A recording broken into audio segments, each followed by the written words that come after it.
Welcome everybody to Productive Learnings. WTF is running your life, man. What the heck? That's what this masterclass is called. My name is Lindon Crow, and I am the president of Productive Learning. As I'm sure a lot of you are starting to dabble in ChatGPT and understanding what AI is.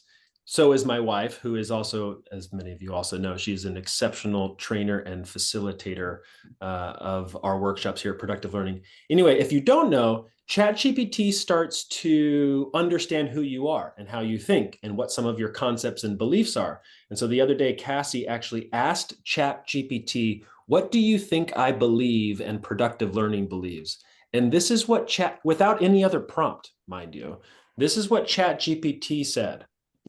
From what I know about you in Productive Learning, your gift is helping people live in truth, not false stories they've been conditioned to believe.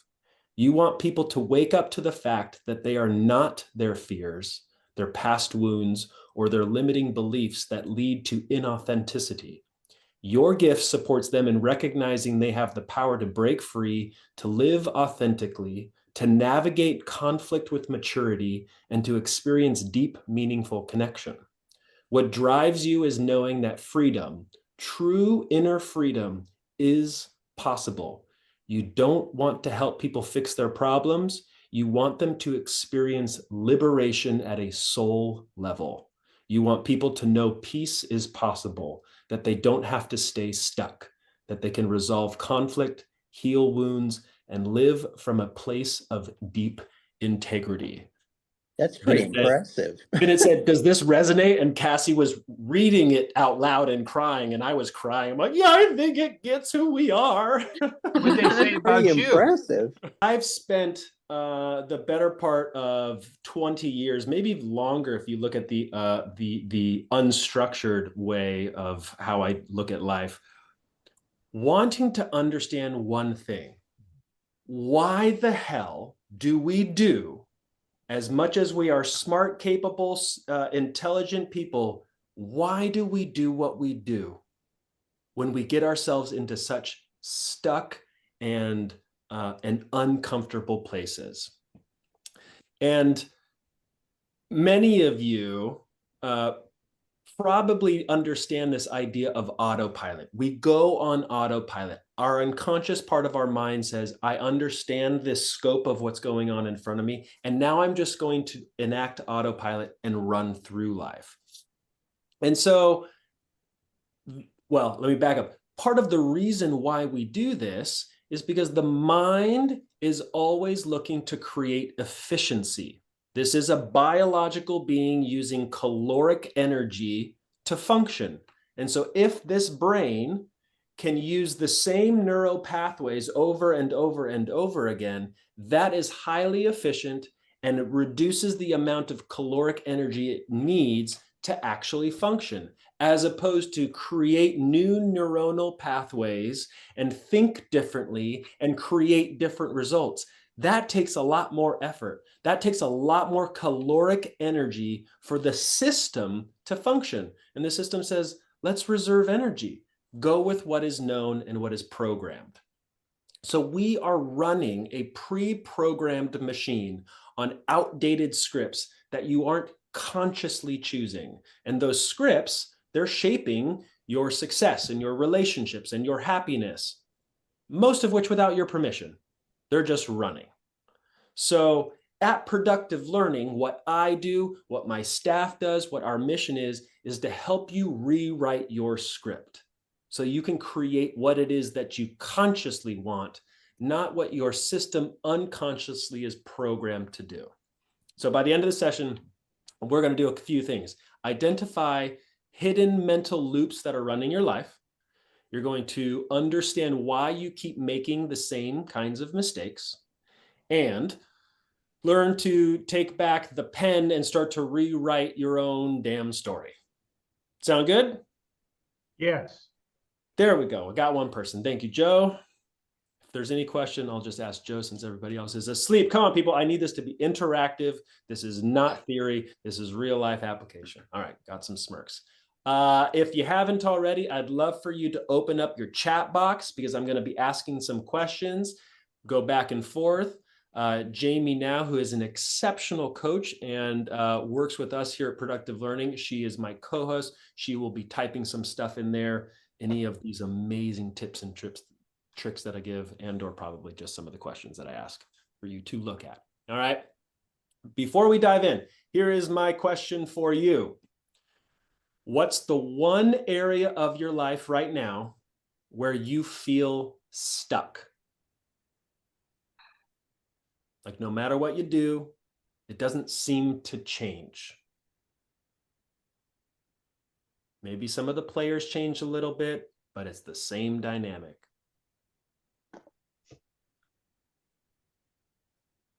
Like different marriage, but same husband.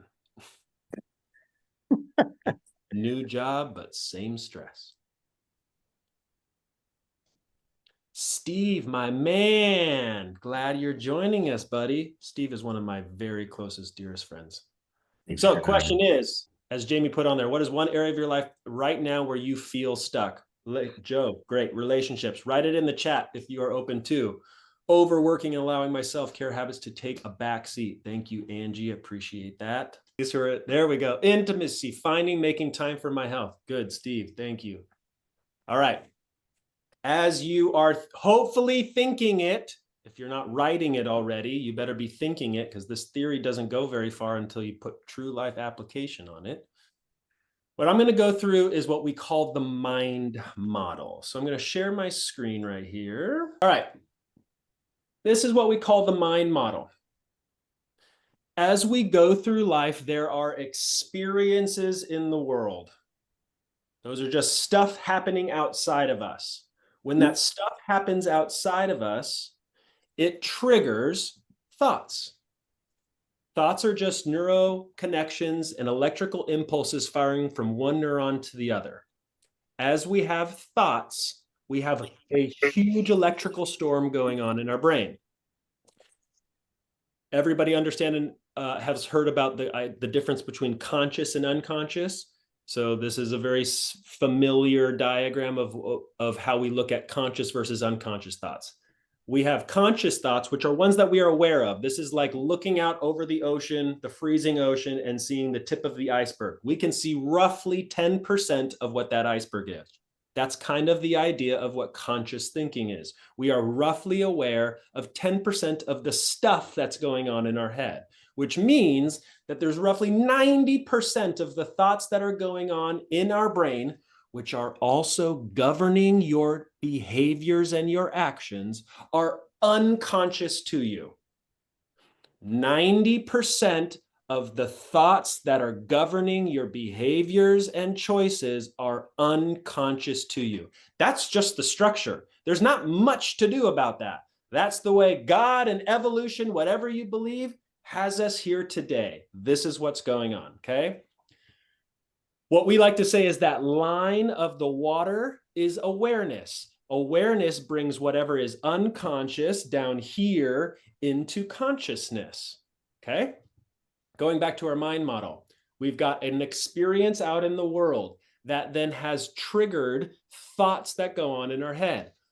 Thoughts have hormones and peptides that rush through our body that for any lay person is simply called a feeling. You could also call it an emotion.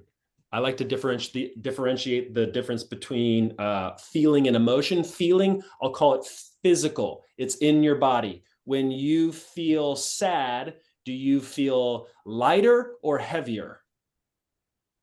Heavier.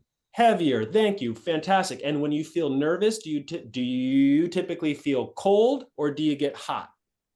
Cold. I get hot. Everybody feels something different. Those are physical feelings. The other side of it is the emotion, the sad that I was talking about, the anger, the anxiety, the fear. All of those are different feelings. Now, There's a lot of cutting edge studies in psychology saying which one actually occurs first. And for all intents and purposes, it does not matter. But what does matter is that these go on back and forth, triggering one another. We have a thought that triggers emotions and feelings, and then we have feelings that then trigger thoughts. And then we have thoughts about the feelings that we have. And they go back and forth and back and forth and back and forth. Anybody have any idea how many thoughts we have in a minute or in a second? 30,000. You're somewhere close. We have roughly 30 thoughts per second. That's 1,800 thoughts in a minute, which is why at the end of the day, that glass of Chardonnay seems so nice, because we've had so many goddamn thoughts through the day, right? All of these thoughts and feelings are just going through the system, and the strongest feeling is the one that wins out, because sometimes we've got mixed emotions, right? That's when you know you want to do something, but then maybe you feel anxious and nervous, so you don't do something, but that says, you know what, I'm not going to get it, and I don't want to be that coward or that fool. I'm going to go do it, and you just go back and forth. The strongest combo of emote, thought, and feeling is the one that wins out. And that triggers us to take some type of action. It could also be an inaction. We don't pick up the phone and make the phone call. No, we don't get off the couch and go start to exercise. You just don't do anything, right? So we've got thoughts and feelings that then trigger us to take some type of action. As we then are going out into the world and we are making the phone call, we're having the conversation with our spouse, we're going and working out, or we're not, the world in some way responds, and then there is a result. We lose weight, we get healthier. We don't lose weight, we stay the same health. We go and have the conversation with our spouse, which means that we feel more connected. Or we don't go and have the conversation with our spouse, or it blows up, and then we feel angry and upset and isolated. Whatever the result is, here is where the kicker is. That result is then looked at by ourselves. Our minds then analyze it. Make sense? We look at ourselves and say, God, you big slob, you didn't get off the couch and go exercise, did you? We have a thought about ourselves.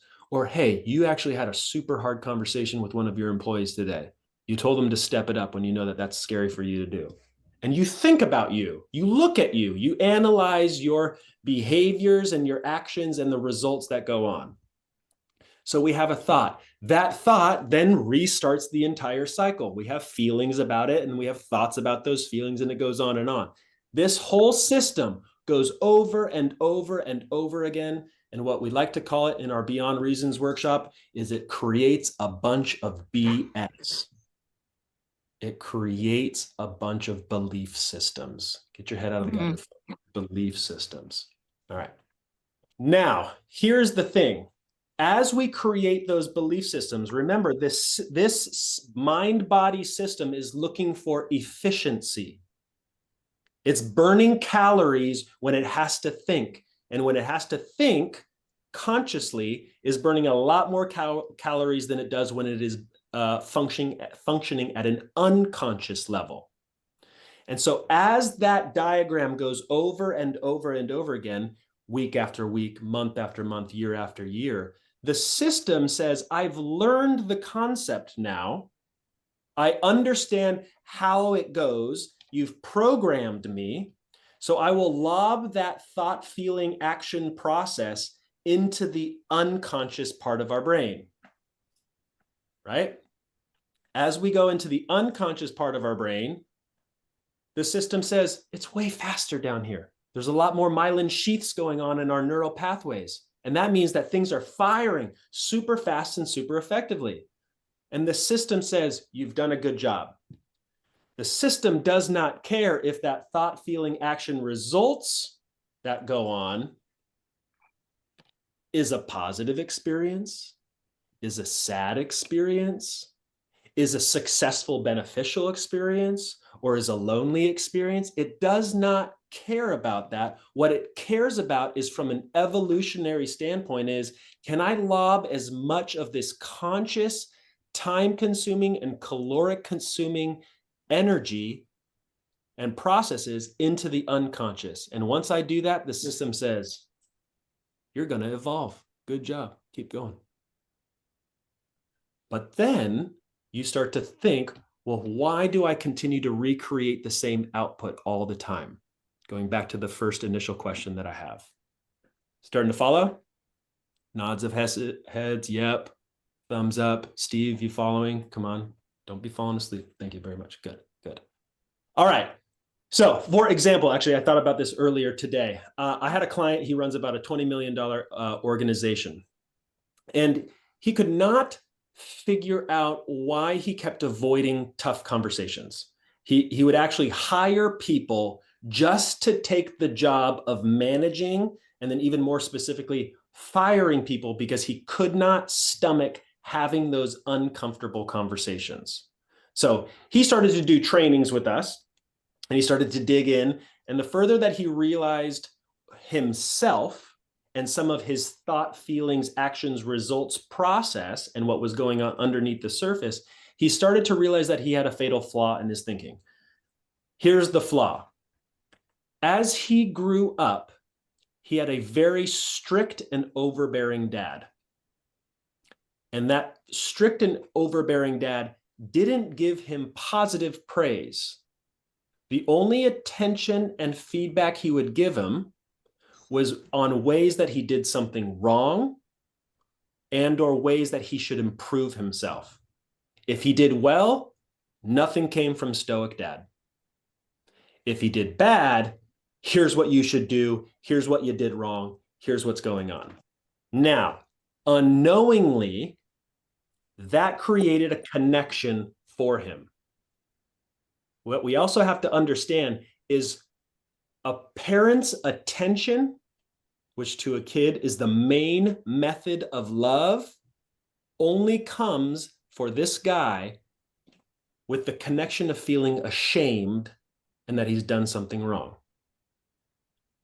So he now feels attention, aka love, coupled with the feeling of shame. Do you follow? Mm-hmm. Which to the kid, that's the only way that I got attention and love from dad. So was his dad trying to create shame when he was giving him feedback? No. The dad, let's call it an honorable intent, I'll look for his honorable intent, was trying to support his son to be the best that he could be. Wonderful idea. I would hope that everybody feels that about their kid. But what he didn't realize is the kid's understanding was starting to meld together some thought processes. And as that thought process, thought and feeling, action, result process went over and over again, the system said, let me lob this into the unconscious part of the mind. I now understand anytime that there's criticism, anytime that there's feedback, anytime that there is trying to mentor or coach somebody, on the back end of it, you will also feel shame and embarrassment. And now, as a 50-something-year-old man that owns a $20 million business, every time that he wants to coach and mentor his people, he has to come up against feeling shame and embarrassment and guilt. And so he avoids that, because who the heck wants to feel shame, embarrassment, and guilt? Not me. None of you. That's not something that's comfortable. That doesn't feel great. So what we had to start to do is uncouple these things that were married. Follow me? Criticism doesn't actually mean love and doesn't also mean embarrassment, shame, and guilt. Okay? So back to our main programming here. That was a side note. You all have something that you feel stuck with, right? You named some of them, finding purpose, making time for yourself, relationships, wonderful. That's something that you are feeling stuck with today. What I'd like you to do now is describe the kinds of thoughts you have and the kinds of feelings or emotions you have when you both experience the being stuckness and the thing that and when you think about the thing that you're stuck about. Doesn't matter if you've separated yourself and say, I'm stuck over here, and or you sit in it right now and say, yep, I am stuck feeling this. I want to know what is the thoughts, the kind of thinking that you have that's fairly repetitive and familiar, and the kinds of emotions and feelings you have. I want you to think that out and write that in the chat, please. So for example, as you guys are writing this example of a client, I would say he's feeling ashamed, embarrassed, and sad. And the thoughts that he typically had were, I'm going to fuck this up. I don't know how to teach them or correct them. If I do, I'm going to blow it all up, right? So that's what he would chat. That's what he would write in the chat. Embarrassed, ashamed, sad. I don't know how to do this. I'm going to screw it up.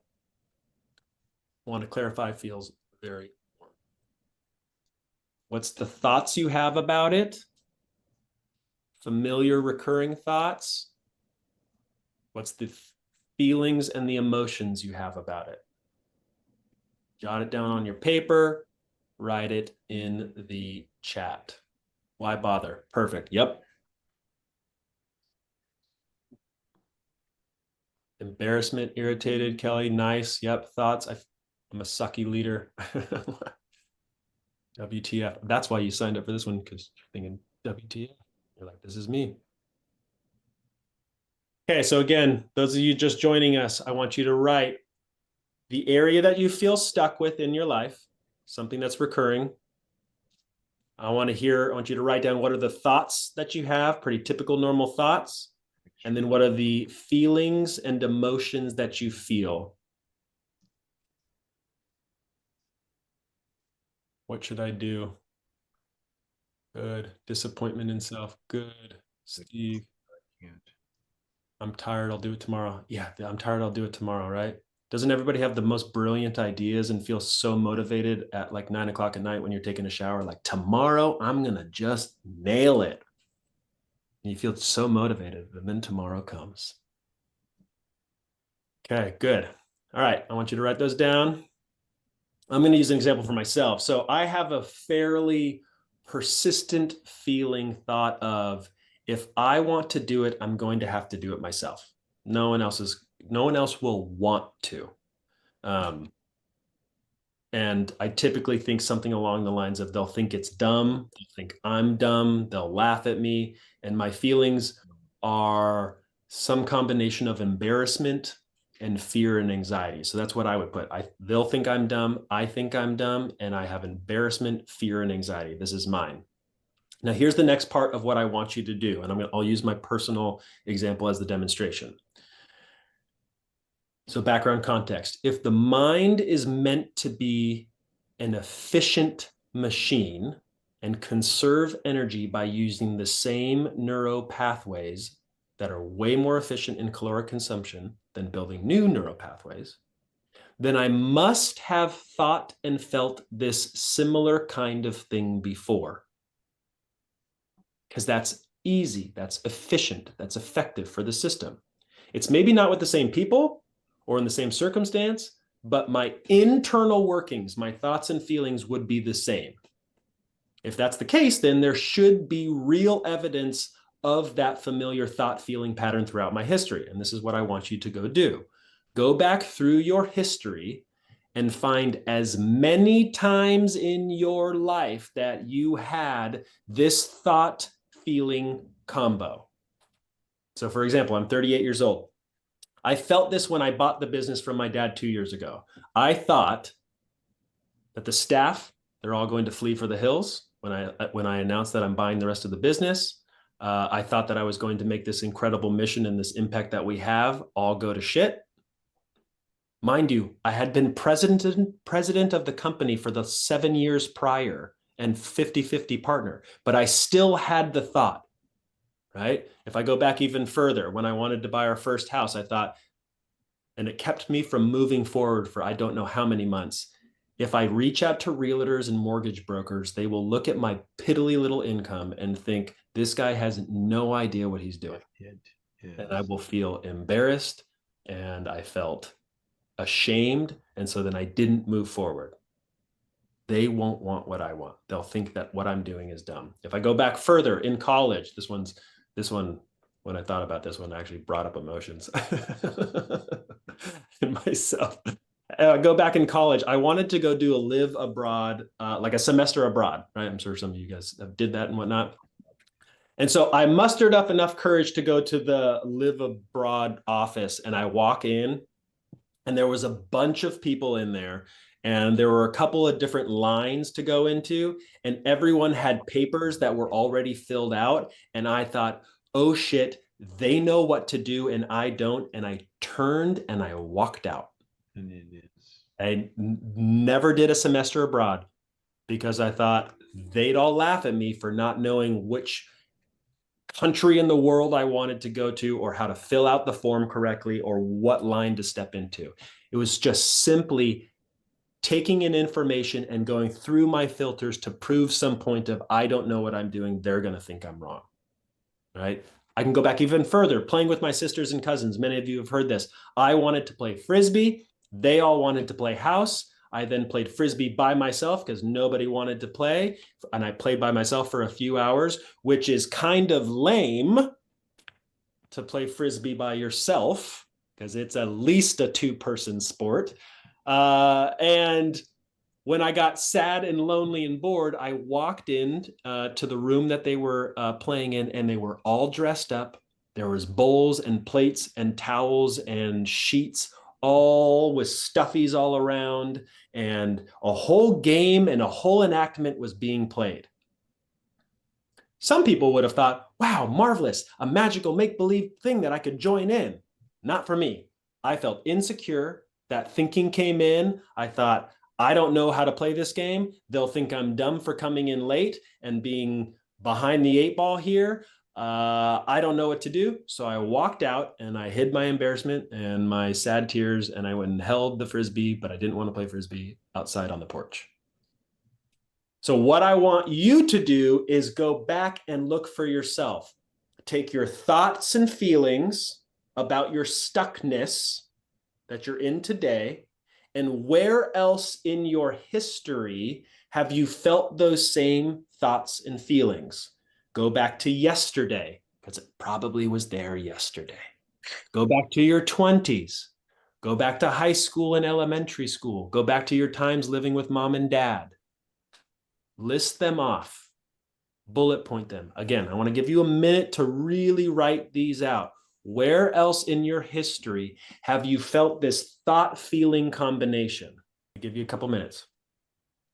As many as you can. The more you can, the more you're making neuronal connections and doing what is called integration of the brain, which is part of the foundation of developing one's emotional intelligence. If you've got one, I give you a bronze star. If you've got 2, I give you gold star. No, silver star.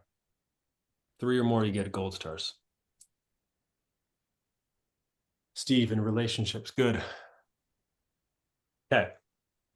You got some more? That's fantastic. That's good. You can continue to do this after this. I will also be talking about setting up a phone call, coaching call with me, and I'd like to go through some of these with you. But let's pause for now, and I want to move to the next step. So hopefully, does everybody raise your hand, give me a thumbs up that you've got a list of 2, 3 plus going on? Yep. Good. Right on. Okay. Perfect. Thank you, Marnie. Good. Ron, beautiful. Okay.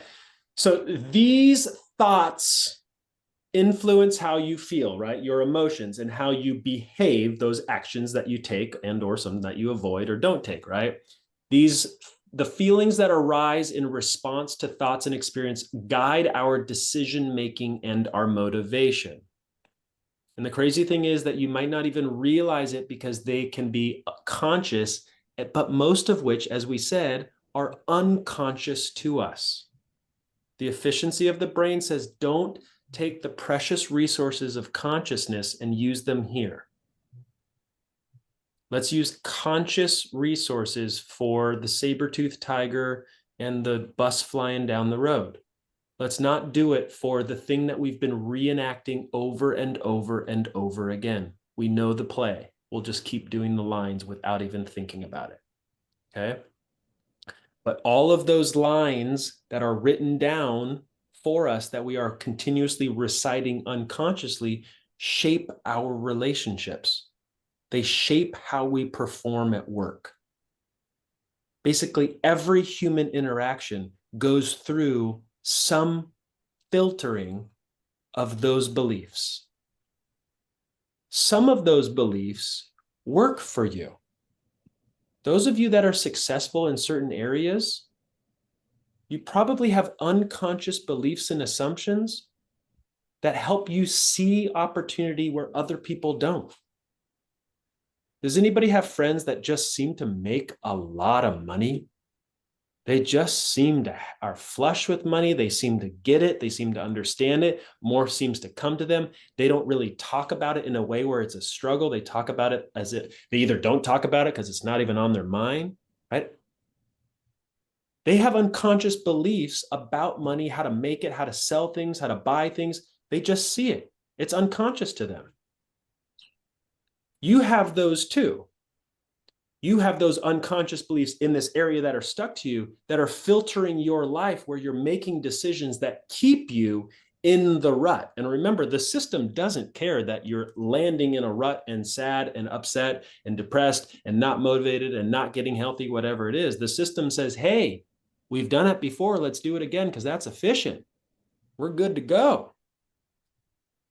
You have unconscious assumptions in other areas where you're probably successful too.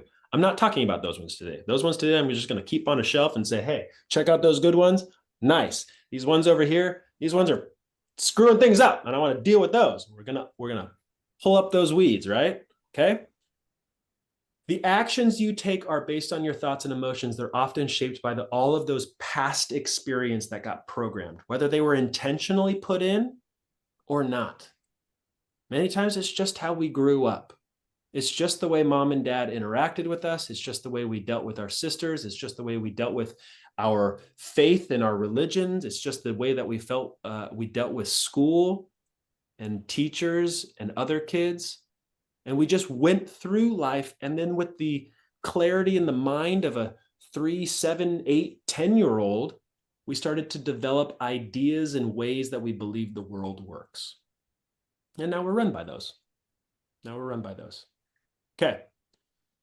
So next part here, I'm going to shift slightly. I want to talk about motivation. The reason is my industry used to be all about motivational speakers. Are you guys a motivational speaker? And I would just cringe at the idea. Just cringe at it. I didn't want to be the guy in the front of the auditorium banging on your chest saying, yes, we can. And then you walk out of the auditorium and you're like, no, I fucking cannot. I don't know what to do, right? I wanted people to understand themselves. And hopefully after this conversation, you can actually see that it's not because it's a lack of motivation that you're not getting into the relationship that you want or getting healthy. It's not about motivation. You have the motivation simply by the fact that you want something and you feel stuck. If you were okay with what it is, you wouldn't say you're stuck. Do you get it? You have the motivation in you. So it's not a lack of motivation. The fact is more that you have your foot on the brake and you've got your hand on the e-brake and you're saying, why am I not moving? Even though my foot's on the gas. That's what's happening. In other words, all I want for you to is get your foot off the brake pedal too and your hand off of the e-brake and let your natural motivation and desires move you to what you want. My goal is to remove the roadblocks that you have unconsciously put in front of you to stop you from moving forward. Those unconscious roadblocks is that programming that we were talking about, the programming that you've seen now in your 20s and in high school and in middle school and elementary school. Follow me? Thumbs up, nods of heads. Yes, yes, yes. Cool. Fantastic. Okay.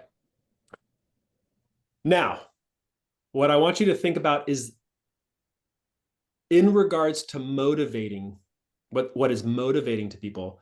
Sometimes it's good to realize the impact that this thinking has on you in a both material and tangible way, along with an emotional and or fulfilling basis. So here's the question, and I want you to get detailed here. What does that thought-feeling combo cost you financially?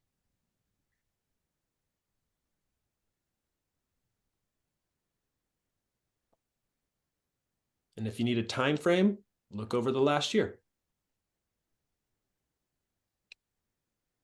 Once you're done with that, and Jamie will write these up, what does it cost you in your relationships?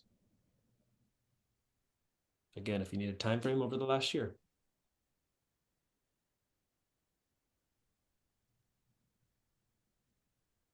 And don't superficially answer this question. Look at it. Bringing consciousness doesn't mean that we're only looking at the positivity of what life could be. Bringing consciousness means that we are becoming truly aware of what we are doing in our life and the outcomes of it. So get detailed. What is it costing you in your relationship? Next, what does it cost you emotionally?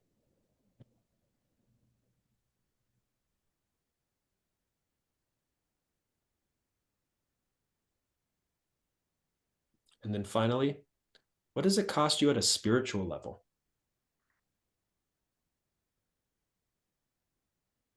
That may resonate for some people, that may not for others. That's fine. What does it cost you at an emotional level? Or sorry, spiritual level. Take a minute, write down these answers to each of those.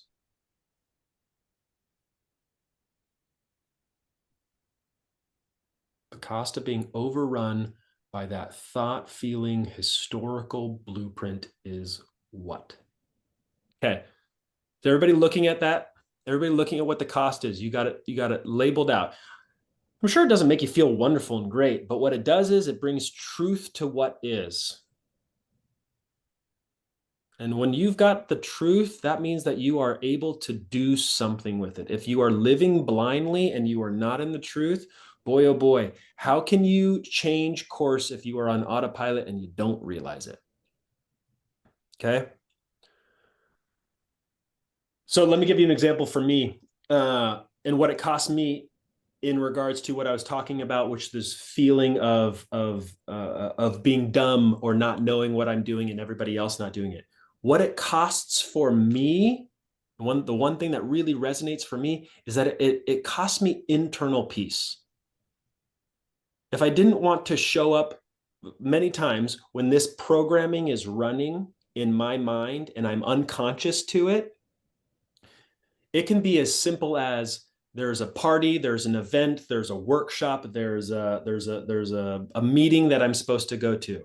And I don't want to show up late because I don't want to have that same kind of feeling like I had showing up to my sisters and my cousins who were playing, and to the semester abroad office when I walk in and stuff is already happening and I don't know what to do. I don't know where to go or how to act because I must have missed directions in the memo. So what I typically fault to is show up really late, or sorry, show up really early. Show up really early so that you don't miss anything. If anybody says, hey, everyone's supposed to go over there and do this kind of thing, I will know it. And then what happens is I show up early and then I start to question myself. Why am I showing up this early? I cannot show them that I've showed up this early. I now need to hide myself that I'm there early, because if they see that I'm there so early, they'll think that I'm such a loser and I've got nothing else to do.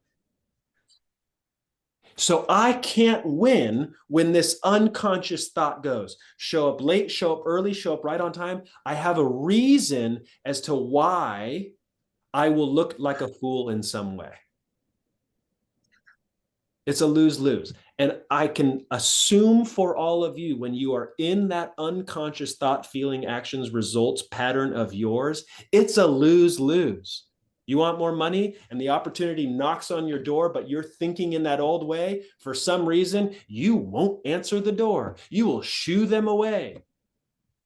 When the half an hour or the hour opportunity to go work out is available, you will have some reason why I should open up an email. I should open up social media and get lost for 45 minutes and then not really have any time. I should probably just take a shower. I should go to bed early because sleep is better than working out, even though it's going to be 10 hours of sleeping versus going and work.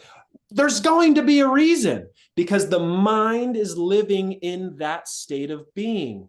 And so it's proving the point of that state of being. This is what I don't want for you. What I want for you is bring consciousness to realize that that is just a state that can be changed.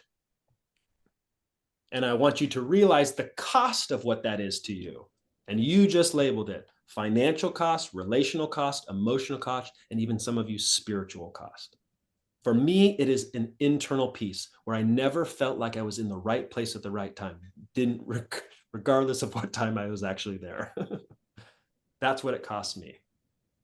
And I want to understand what it costs you, and I want to understand all of the tentacles of that thought feeling process that goes back into your history. So this work that we do here at Productive Learning isn't just about feeling better. That's why we're going through some of this history. That's why we're looking at some of the costs of it. It's about getting results. It's about knowing the truth of you and then shifting it so that you can create something else in life.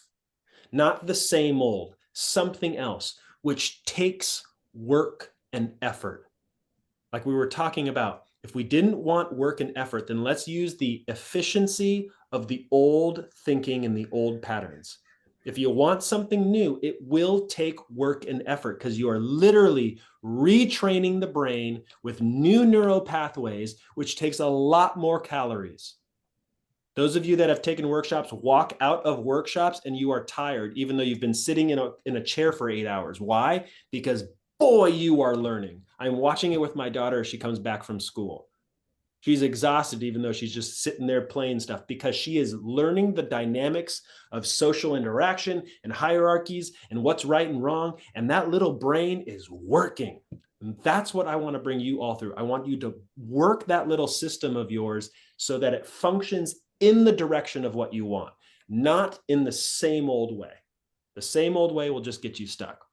So I want to take this with each of you deeper. I want to go to what the next level is. Just like Scott said, I've got a relationship I want to look at. I want to have that kind of conversation with all of you about that area that you feel stuck in. And so what I'd like you to do, Jamie's going to shoot my email in the chat. My email is lindona@productivelearning.com. Shoot me an email. You'll also get the email response, the replay of this in your email, probably in the next 24 hours.